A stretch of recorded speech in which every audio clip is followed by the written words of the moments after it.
नमस्कार मित्रों, स्वागत है आपका फ्री संस्कृत एजुकेशन चैनल पर। तो आज हम पढ़ेंगे मंगलाचरण और शैलियाँ। दोस्तों, सबसे पहले मंगलाचरण को पढ़ते हैं कि ग्रंथ की निर्विघ्न समाप्ति के लिए रचना के प्रारंभ में मंगल स्तुति अर्थात कल्याण के लिए अपने इष्ट देव से प्रार्थना की जाती है। उसे महाकाव्य में तथा अन्य काव्यों में मंगलाचरण के नाम से जाना जाता है।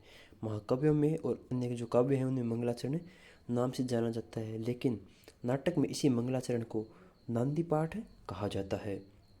मंगलाचरण के प्रकार, तो मंगलाचरण 3 प्रकार के होते हैं: नमस्कारात्मक, आशीर्वादात्मक, वस्तु निर्देशात्मक।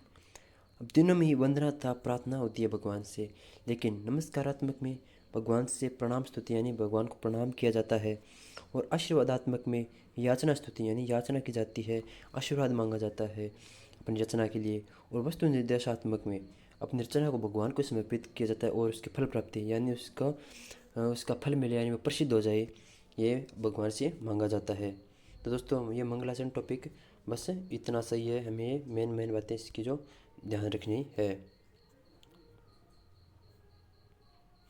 इसके बाद शैली, तो अपनी रचना को व्यक्त करने के लिए जिस रीति का प्रयोग होता है वह उस रचना की शैली कहलाती है। और शैली या रीति एक ही बात है। उस संप्रदाय के यानी रीति संप्रदाय के जनक वामन कहे जाते हैं। वामन को रीति संप्रदाय का जनक माना जाता है। और संस्कृत साहित्य, लौकिक या संस्कृत साहित्य में हम कह सकते हैं कि रीतियों को या शैलियों को 4 भागों में विभाजित किया गया है।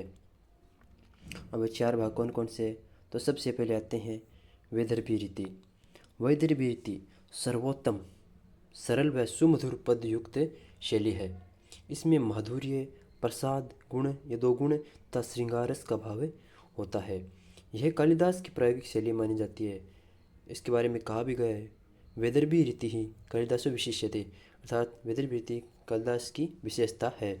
इसके बाद पांचाली रीति, कठिन शब्द होते हैं इसमें, लेकिन सुमधुर पद होते हैं। इसके पद 3-4 समासों से युक्त होता है। इसका अर्थ गौरव प्रसारित होता है, यानी इसका अर्थ का गौरव प्रसारित होता है। इसमें जो छोटे छोटे पद होते हैं इनमें बहुत सारा अर्थ छुपा रहता है। इसके बाद आती है गौड़ी शैली। गौड़ी शैली क्लिष्ट शैली है। इसमें पदों के साथ साथ अर्थ भी कठिन होता है तथा इसमें समास बहुत है, यानी बहुत समास का प्रयोग होता है। अब आती है लाटी शैली। इसमें अधिकतर असभ्य शब्दों का प्रयोग किया जाता है। तो दोस्तों, आज की वीडियो में हम इतना ही पढ़ेंगे। आगे हम काव्य गुण था उसकी अनेक नायिकाएँ वगैरह सब कुछ पढ़ेंगे। तो दोस्तों, मिलते हैं नेक्स्ट वीडियो में, तब तक के लिए जय हिंद।